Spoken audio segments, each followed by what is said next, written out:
to you from Portland, Oregon. This is GovLove, a podcast about local government. GovLove is produced by ELGL, the Engaging Local Government Leaders Network. ELGL engages the brightest minds in local government. I'm Kirsten Wyatt, a fellow at the Beck Center for Social Impact and Innovation at Georgetown University, where I'm building a new peer learning network called the Digital Service Network. I'm also the ELGL co-founder. Today, I'm joined by Alex Lawrence, the Chief People Officer for the City of Boston, Massachusetts. Alex, welcome to GovLove. Thanks so much. I'm so happy to be here today. Today, we'll talk about Alex's work in Boston, her career path in local government, and the new ways that she's approaching personnel policies. But first, we'll get started with a lightning round. What is your most controversial, non-political opinion? So this is going to be an incredibly on-brand answer, but it is that Boston City Hall is a very beautiful building.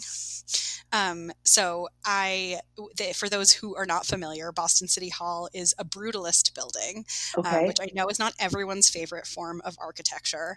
And our mayor, Mayor Wu, has definitely sort of publicly stated how much she loves the building, which is subject to a lot of controversy in our town. And it is not the most practical building to work in for some very significant reasons. It's built out of large cinder blocks of concrete, which makes it a little bit tough to heat and cool.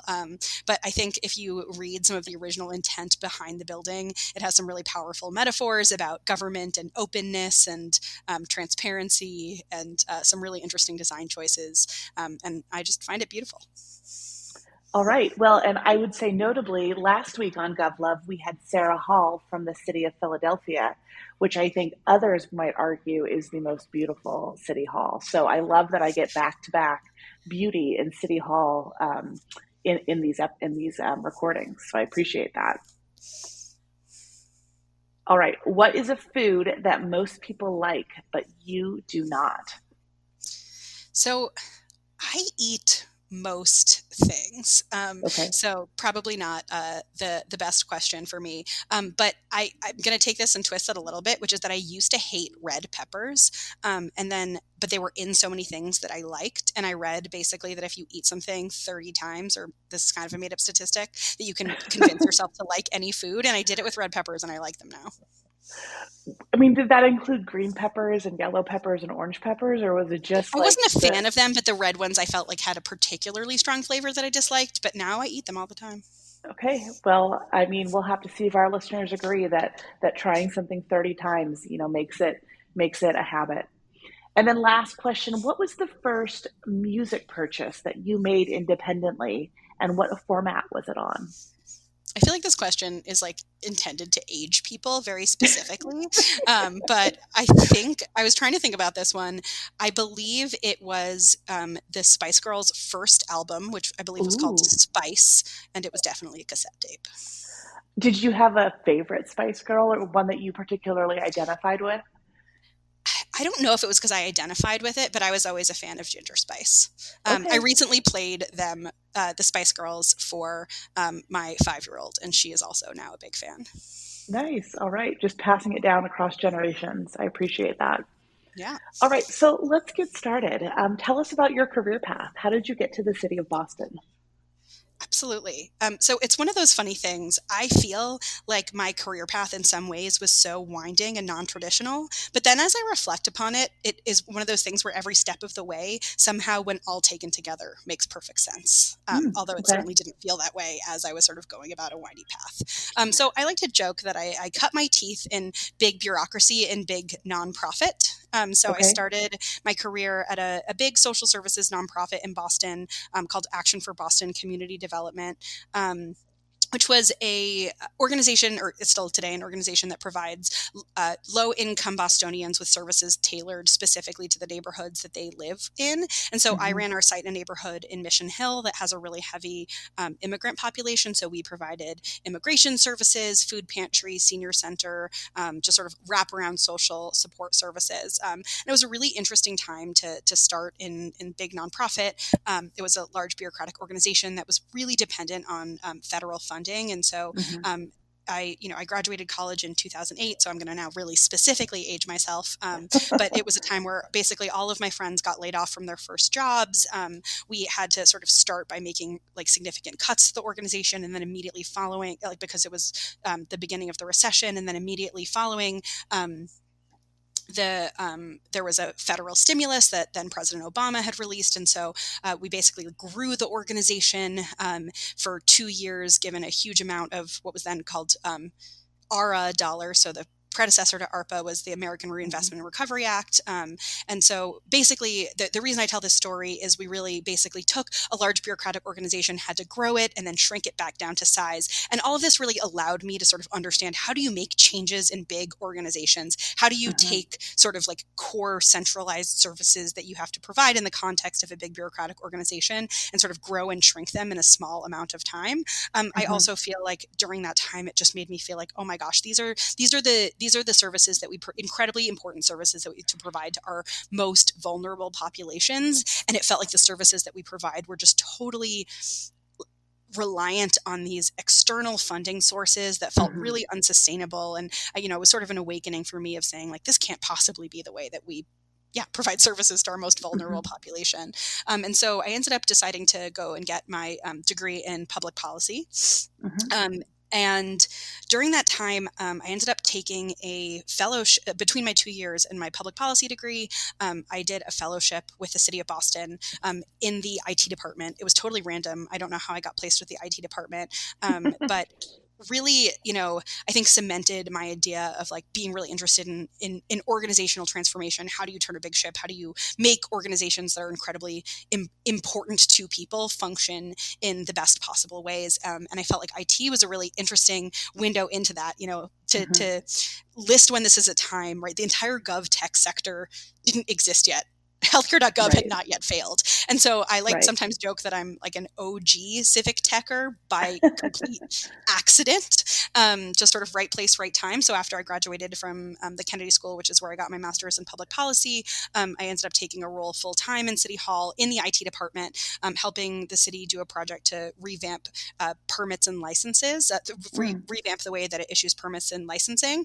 And again, so sort of entered at this time, at this point, it's 2014, where like the civic tech ecosystem is really just sort of starting to take form. People are realizing that technology in government is this incredibly important space and a tool for really transforming the way that the city, that governments issue services, and that a place that really, really needs to be rethought. And so I ended up staying in the IT department at the city of Boston for about 7 years, working progressively on a bunch of different projects, eventually ended up as the chief of staff in the IT department. And then, during COVID, for reasons I probably don't really need to explain, I had my second child was born just a few months before COVID hit, ended up getting pretty burnt out, and needed to take a little bit of a sort of a step back from my time in government. Ended up working for a really cool small digital services consulting firm that consults with government and do a lot of the similar work that I had been doing on the from the outside. And then our current mayor, Mayor Wu, with the city of Boston, ended up becoming our mayor and asked me to come back as our interim CIO, which was an incredible opportunity and one I just couldn't turn down to go back and be part of a new administration in a leadership role. At that point, I was feeling a lot less burnt out, had a little bit of time to regather and rebuild myself. And when I spoke to the mayor, I said, I'm really happy to come back in this temporary capacity in IT. But at that point, I had really just started to feel like, I'd done a lot of really interesting work in technology, but I had really developed this really strong perspective that fundamentally, the place where we needed to make the most change as an organization was on the people side. I think the pandemic taught us, both the pandemic and the sort of ensuing changes in the labor market, on top of what I had sort of learned throughout my career in city government, was that there is so much that we need to do to become better employers in government and to sort of support the changes that have happened in the workforce over the last several years. I think a lot of how systems in personnel systems have been designed in government were with very specific policy reasons to prevent patronage and ensure that we prevent spoils, ensure that we are using city dollars in the best possible ways, and that every city position personnel, which drive a huge percentage of the city budget, are something that each person we take on, we really lead with a sort of financial lens about making a responsible investment in people. And those are important frameworks, but are really challenging things to sort of be the lead of how we view jobs in government. Right. And I'd really found myself becoming really passionate about this. And so, the mayor and I talked about the idea of creating this job I have now, which is the chief of people for the city, creating a new, previously sort of prior to me taking on this role, the administration and finance functions all served into one big cabinet called the administration and finance cabinet. And I think, the mayor was really bought into the idea of putting our city workers first and thinking about how to be a first-class employer, and provided me with this extraordinary opportunity that I still pinch myself to think that I have along this entire sort of winding career I had, which is to be the city's first ever chief people officer and lead our totally new people operations cabinet with the city. I love it. So, And that career path is, precisely why we wanted to have you on GovLove today to talk about that path, about the work that you're doing. And I want to go back to, something that struck me as you've been sharing these different experiences, and it's that you've centered your career around direct service, around serving people, not kind of these more abstract concepts of, maybe technology or service design, but you've really been in, you've been in the thick of it, whether you were in direct service, with a nonprofit, working through that bureaucracy, providing service, now, really focused on the people that are employed by the city of Boston. But even in your tech role, you were working on projects that were so impactful to the people of Boston. So talk to us about how that kind of human-centered ethos has guided you, and how you found a way to bake that into everything you've had a chance to work on. Yeah, no, thank you for that framing. It's funny, and as a public policy student, I've had a lot of conversations. There are people who have one particular policy issue that gets them out of bed this morning. They're like, I'm going to fix the U.S. immigration system, or I'm really committed to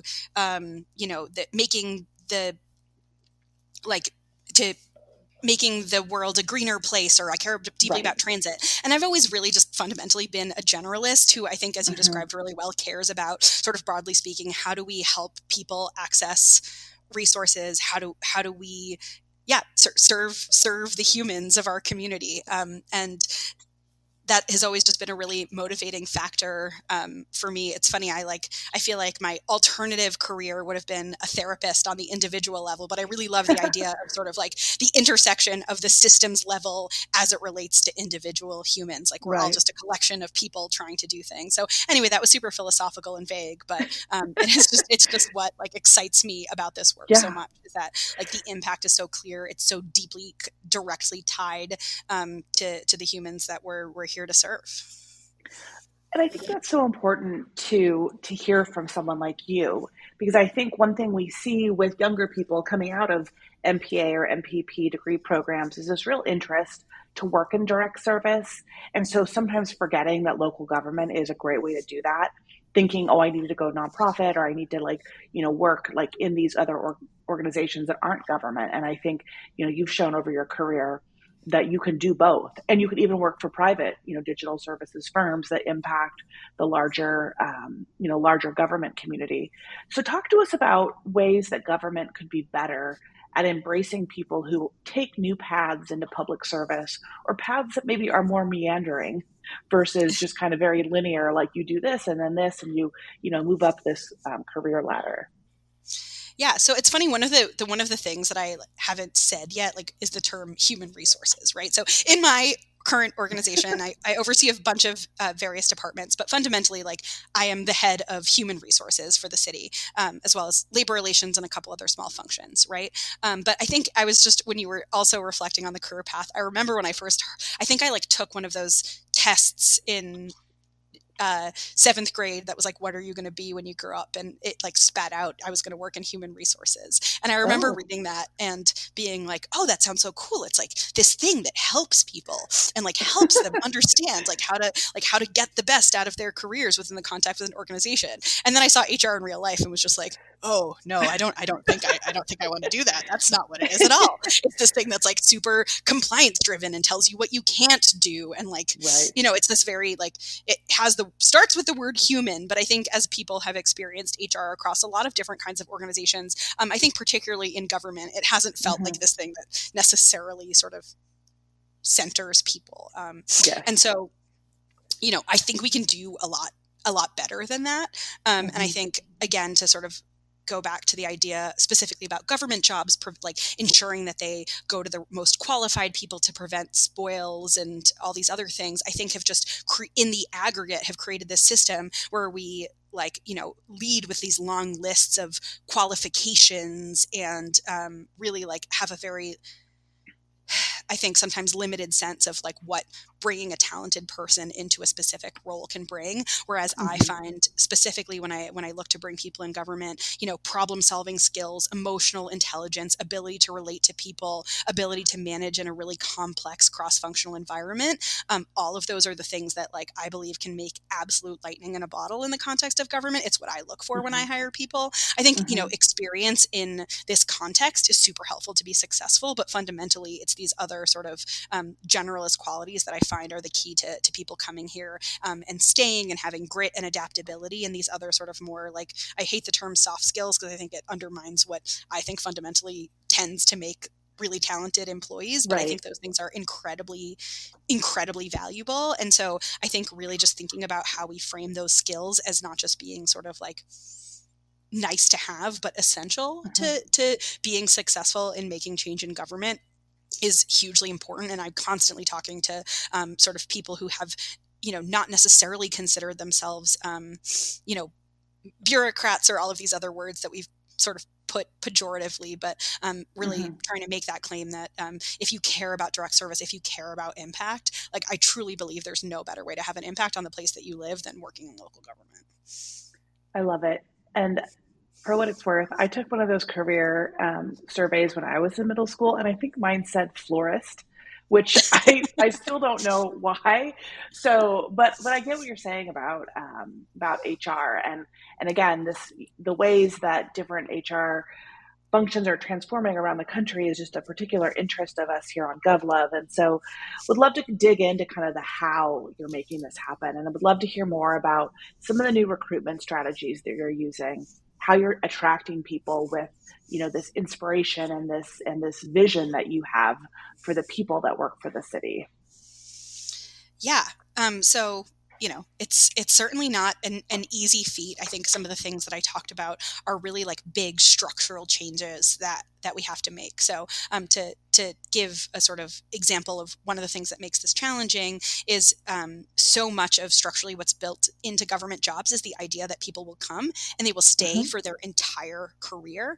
So literally, like you can see this as a function in the math of how the Massachusetts pension schedule works. So literally for anyone who works for the city of Boston, you pay into a pension system. And if you don't stay for 10 years, you don't vest in that system. So essentially, you don't have a retirement plan unless you stay 10 years. And then when you look at the sort of functional math that happens at the end of your career, it really like incentivizes holding on to that very last moment and like pays. It can be a very fruitful plan only if you stay for a really long time. So like, you know, those are big structural ways that government jobs have been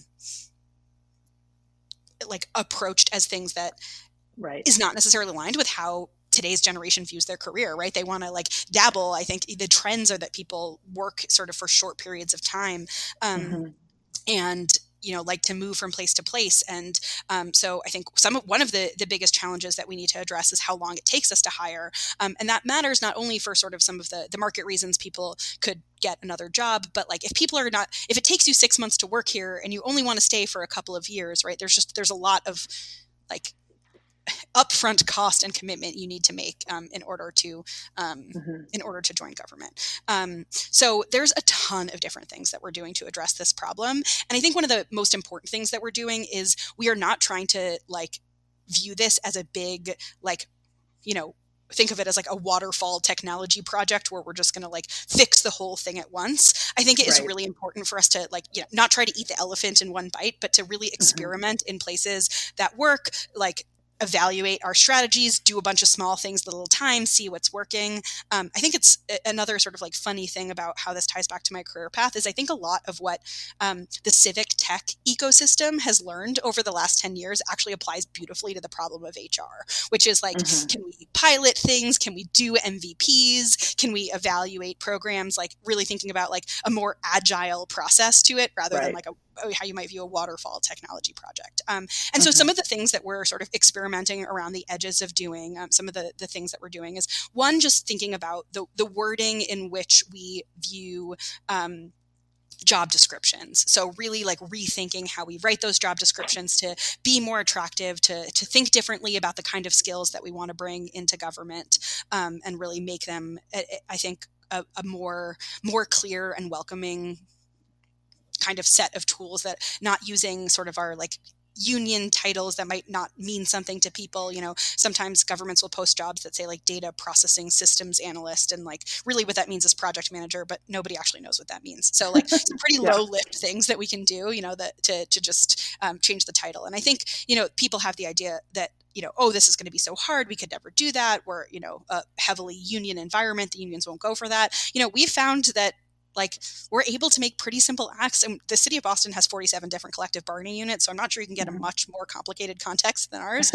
And we have found, our union partners to be like real partners, right? They want these jobs filled as well. And so I think just sort of like, you don't get what you don't ask for. And so coming to the table with some simple asks, we've been able to really make some progress on things like changes to job descriptions. Another thing I really want to talk about is just the way that we write and communicate about our policies. I think like one or two incredibly talented communications people in your HR shop can go a long way. I think probably most HR orgs don't hire a comms person. And I think like, ours are not just creative and brilliant, but their work like just has an incredible multiplier impact in our organization. So when we roll out a policy, we don't just think about, what are the changes to the policy that we want to make that is going to be helpful to people. So for example, we just, did a revamp of the city's parental leave policy, where we closed some small loopholes in the policy that made it really, really difficult. We had for people to use. So it only allowed people to take their parental leave in big chunks. We now allow people to take it intermittently. So anyway, all of this to say, we've made some small tweaks that our employees told us that they wanted. But I think what was even more sort of helpful than that is that when we rolled out these changes, we rolled it out with just we rewrote the policy with human-centered language that people could understand, and created a beautiful, well-designed FAQ document that like thought about any question anyone could possibly have, had graphics that explained how intermittent leave could work, because that stuff can be really confusing. And rolled it out with a communication strategy and a plan. And I think often that is just not how policy gets rolled out in government. You make a document that was likely written by a bunch of lawyers and reviewed by a bunch of people who wanted to make sure we couldn't get sued for it. And then we maybe like stuck it on a bulletin board somewhere and didn't really think about how we were going to teach people, onboard them, help them understand the changes. And so, just a small, that what I said might not sound radical, but I think it feels radical to people. Right. Well, and this is an audience listening that's like sitting in their car, or they're listening on their commute, and they are recognizing that that's radical. So you're in the right place talking about radical HR design. I feel like in the last, 10 years, especially, this discussion around these multi-generational workplaces, has been top of mind. And, I think you speak to this idea that there's a generation of folks who want to do, they want to work in, shorter terms, or they want to move around more. But we still have folks that are in our workplaces that are lifers. They're nearing their 25-year, 30-year pin, with the organization. So talk to us about how you've balanced the fact that, you have this huge workforce, you're reacting to some changing needs, interest, demographics, but you probably still have some folks who, have a kind of we've always done it this way mindset. So how do you balance that? How do you approach that in the city? Yeah. So there's a lot, I think, underpinning what you said. And I think that, what is referred to sometimes as like the silver tsunami, right? We're going to Yes. have a retirement of people who've been in government a long time is very real. So for starters, right, like I don't think we should lead with the assumption that those people who have been here a long time are the people who actually are going to be resistant to change. I think, Right. I'm not going to say that doesn't exist, but in my experience, that's not, you know, I think that there are some challenges with inherently making that assumption. I think a lot of the time you see people who are referred to as government lifers, they are people who like are literally holding this place together, Yes. right? And so like Yes. actually the challenge is less that they're resistant to change and more the challenge is that they are so integral to the systems that we rely on that they have like literally put their body over the shrapnel of dysfunction and like are holding everything together with glue and tape. And when they Yes. leave, it's not going to be like, oh, cool, we got them out of here. It's going to be like, oh my gosh, no one else knows how to do this thing. Yes. So I just kind of want to flip some of the assumptions in that question. I'm not saying it doesn't exist. Of course, we have people who are like, we've always done it this way. We can't change. But I find that is usually like hard earned. And like the people who feel that way, it's because they've been saying a very specific thing that that no one has been listening to them to a long time. And like in general, right, like again, of course, there are exceptions to what I'm saying, but for the most part, like it is people who made good decisions or the best possible decisions they could with the resources they had at the time, the amount of political will they had at the time, the amount of attention they could garner, like the amount of sort of like will they could continue to repeat the same thing until someone listened to them, right? Like I think in general, my impression, I've been here for a little while now, is that those people have really come by that perspective, like honestly, and there's usually a pretty good reason. It doesn't mean it's the right reason today or a reason not to change the thing, or that you should listen to everyone who has an opinion, but like there's usually a pretty good reason that a person feels like the way we've always done it is like better than some of the alternatives, right? And I definitely feel like earlier on in my career in government, like I definitely got a lot of like eye rolls, like, oh, sure. Yeah. You're definitely going to fix this thing. And I had some pretty, like, I had to live those early failures to be like, yeah, I guess you were right. Like, this is a lot harder than it looks, eh? Like, you learn that after having been here for a while. And again, that's not an excuse to say that doesn't mean that things can get better, but like, it's really about like resourcing. How are we going to make this thing more sustainable and function at the same time as making those improvements on the margins? A lot of those people that you were talking about who have been here a long time, how are we going to start to like take a systematic, documented approach to what they do so that when they leave, things don't either A, fall apart, or B, we need to hire them on a contract in retirement? Not saying that happens all the time, but like, it's definitely a thing we've done a bunch of times. And so just, like really starting to, succession planning is like, to even say that we even think about succession planning, I think is like, it would be a lie to say that we do that in any meaningful way.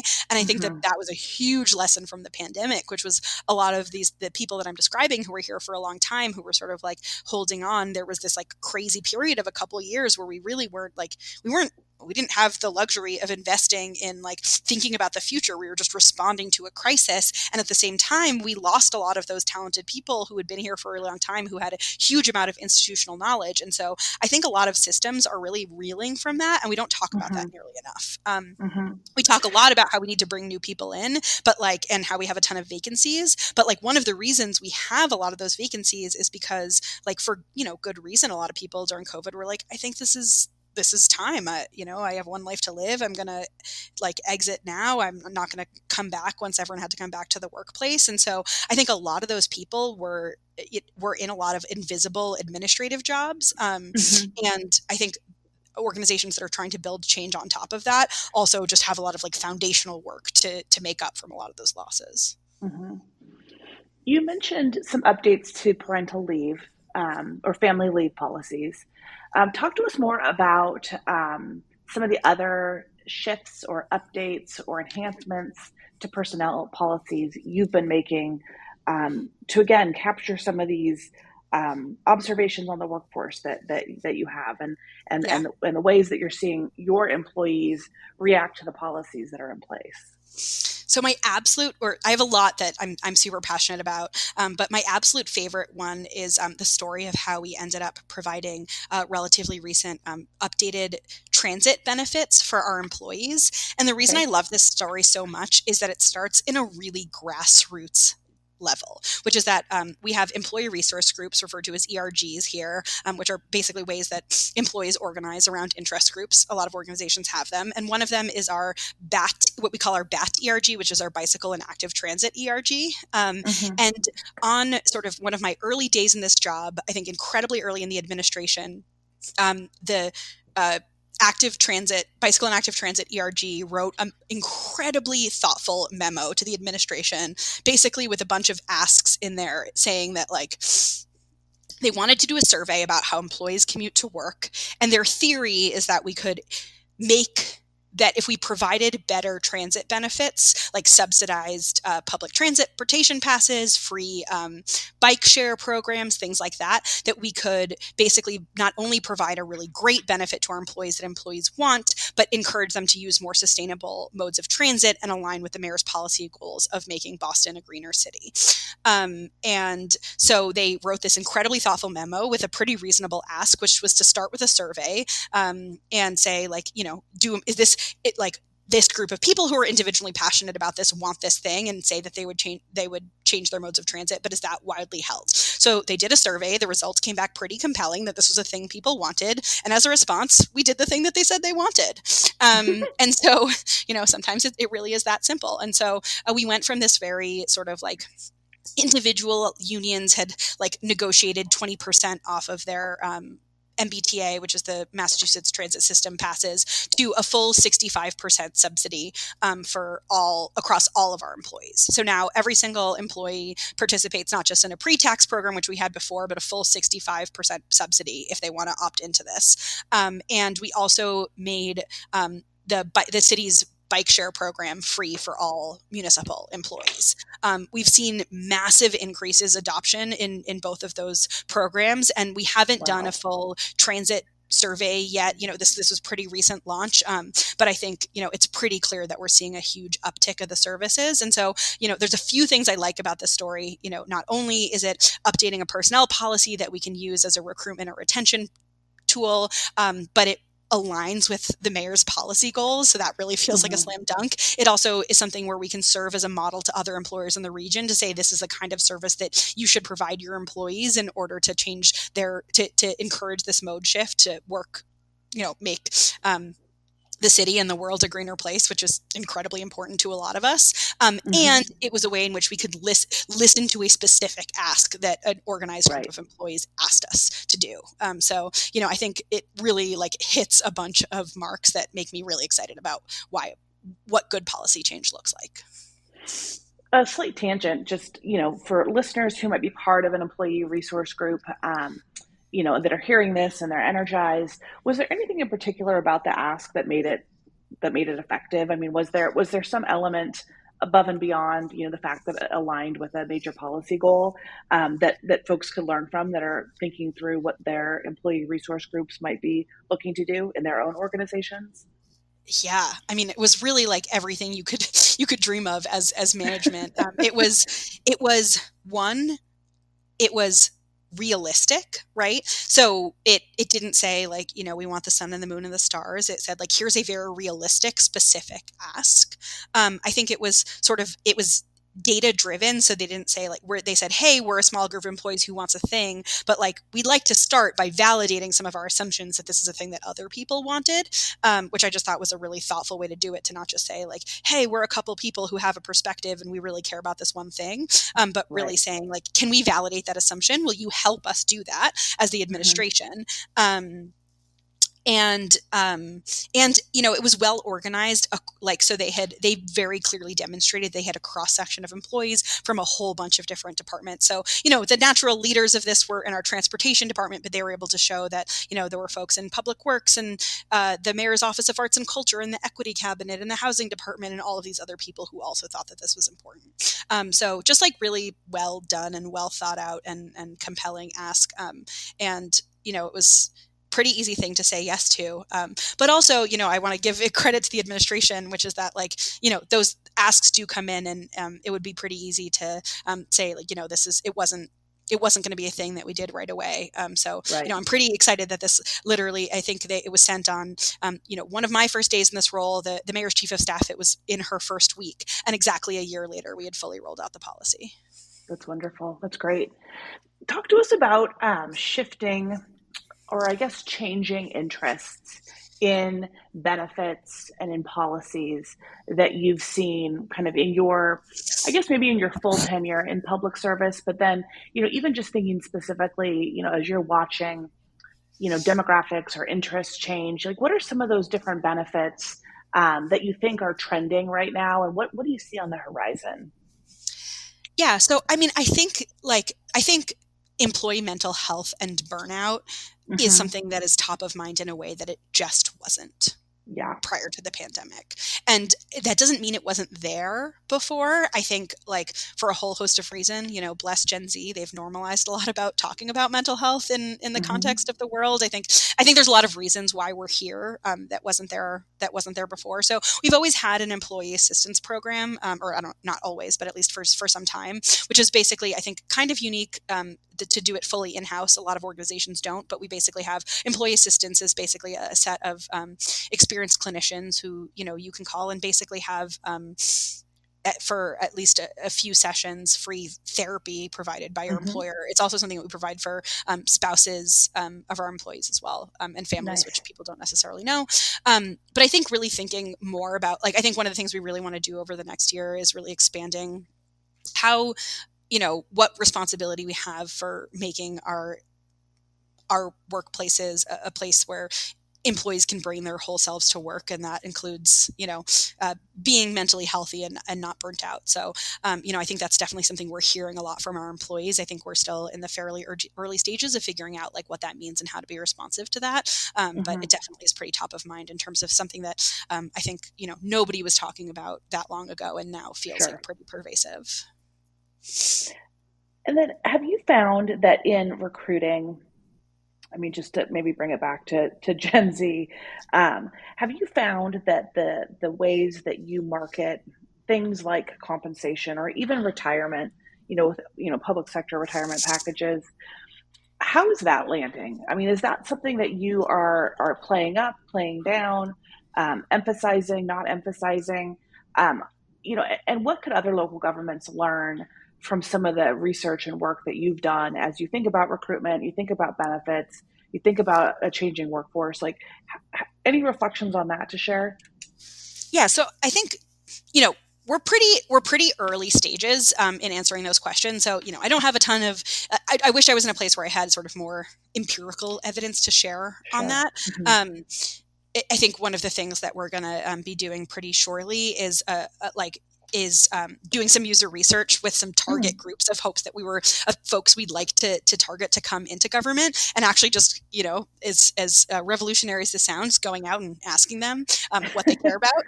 And so we've identified a few key roles that we've had trouble filling. And so we're just figuring out how to identify a partner to help us with this work.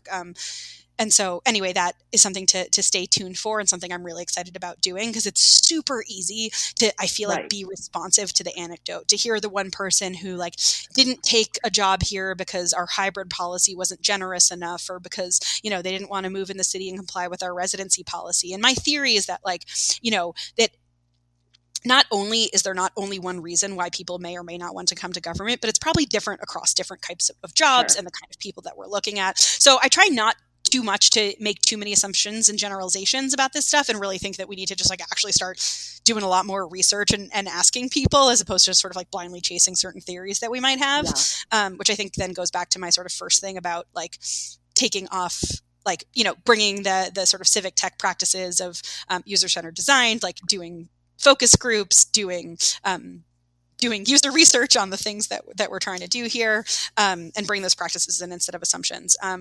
So anyway, but I did relatively recently talk to somebody who had studied this, and they had found that empirically, one of the things that governments fail to do, but they can actually be extremely effective, is putting our benefits like up front in our job descriptions, which is something governments tend not to do.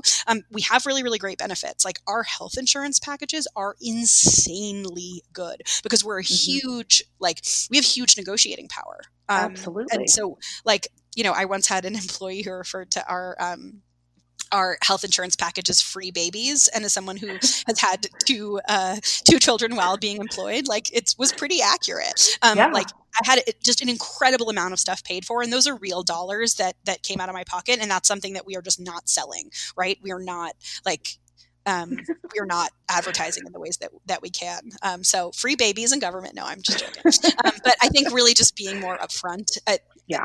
I have a theory, and it sounds like from what I've heard from other folks that this is something that we could be doing a lot better. So it's something I'm in the process of working on right now, is figuring out how we bring those into the job descriptions. If you look at a private sector job, often they'll say like, right up front, it'll be like, you get this much time off, you get like, these kind of benefits. And we often shy away from that sometimes just because the answers are really complicated. It kind of varies by collective bargaining unit. There's all these reasons, but I still think we could do a whole lot better of even just like linking to the details or making some generalizations about what people can expect, that could be a lot more upfront, and like that we have a lot of value that we're sort of leaving on the table by not explaining it to people. I also think just like it's funny to think about the concept of like recruiting and like doing sales on our positions, right? It's like, you think, compare us to other employers. They have like entire like organizations devoted to recruiting that are akin to a sales organization. And, in government, we do, what's often, I love the term post and pray. We put a job on a job board that only exists on our job, and then we just hope people apply to it. And I think we've learned, that's just not going to cut it in today's world. Like people are going to be really excited about these jobs because we can sell them the impact, but we can't just hope that because we posted it on a website, that was enough. One of my favorite things about this conversation thus far has been how kind of seamlessly you've woven in your technologist past with your chief people officer current. We've talked about, being agile, using iterative design, human-centered design, user research. For someone who's listening to this and they're inspired and they're managing people or they're managing HR, what are some of those technologist 101 skills that you would recommend that have benefited you the most in this role from that past life?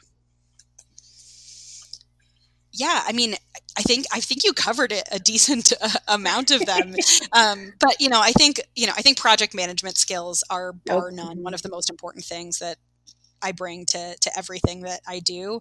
To some degree, in the role that I'm in, I should probably I think I should be doing less project management and a little bit more delegating of those things. But I think just the general skill of knowing how to take a really big task, break it into actionable chunks, and moving people towards very specific predetermined outcomes is something that I'm going to bring into like how I look at everything that I do. And so I think just like knowing how to think about a project and move it towards success is something that like we often don't, we don't think about necessarily as inherently being good to being a really good manager in the context of government. Again, I think we tend to think a lot more about like domain expertise, but I really think those sort of core skills and how do you like move a complicated thing through a complicated context is really important. Well, and I think it brings us full circle to when you started talking about your career path and navigating complex bureaucracies. And so, I love that we've kind of brought that full circle as well. So what is in store for you in 2023? What are some of the big things on your plate? Some of the goals that you have? Yeah. So, my goals are really like light and easy. I want to reduce hiring times by 50%. I want to decrease our vacancy rates by a third. And I want to rewrite every single city policy in a human-centered way. No, I think those are my like aspirational goals for the city over the coming years. And so it's really a question of like, how do we figure out how to take all of the work that we're doing and map that onto onto those sort of core leading objectives, while just continuing to make the city of Boston an exciting employer of choice and a great place to work. So before we wrap up, I want to ask you a question we ask all of our guests, and that is, why local government? Why do you work in public service? I mean, I truly believe that there is no better way. It's so cheesy and so obvious, but there's no better way to make an impact on, the place that you live and care about than working in local government. So many core decisions and services and policies are set in the context of local government. And so I think if you're somebody who just wants to dive in and be a creative problem solver and move the needle on things that are going to impact people, there is no better place to do it. I often joke, like, I can see something happen out my window and then count to 3 before it lands on my desk. And I genuinely need that. It's like, it's the things that are happening in the city you get to work on. And I feel like that's super cool. Yeah, it is. It is. And that's a great answer. Preaching to the choir here, but yes. And so a truly last question for you. If you could be the GovLove podcast DJ, what song would you pick as our exit music for this episode? Oh, I should have read further down to the list of questions. Oh my God. This has probably been said so many times. So I'm just going to be a parody of myself and say the Parks and Rec theme song. Oh my gosh. No, actually, I want to say that it hasn't been said. Oh my God. I know. I think that truly, like, and I mean this genuinely, having a sense of humor is incredibly important in this work. Yes. I feel like you end up moving from sort of small, minute, inane details to big, weighty, meaty, important problems, and the work can be frustrating and exhausting. And if you can't sort of find the joy and love and humor in like the absolute bizarro things that make local government like fun and wacky and interesting, then you can't survive particularly long. And I think Parks and Rec sort of encapsulates that in the best possibly human way, which is why most of us who have worked in local government are obsessed with the show. And so obviously that's my easy answer. Love it. And what a perfect way for ending this episode. Alex, thank you so much for joining us today on GovLove. Thank you so much for having me. GovLove is produced by a rotating cast of ELGL volunteers. ELGL is the Engaging Local Government Leaders Network. You can reach the GovLove podcast on Twitter at GovLovePodcast. And if you'd like to get involved with the new network we're building at the Beck Center in partnership with U.S. Digital Response, the Digital Service Network, please visit us at beckcenter.georgetown.edu. We're a growing peer learning network that supports an open, collaborative, and nimble network of government leaders who use technology, data, and design to improve and innovate public services. Thank you for listening. This has been GovLove, a podcast about local government.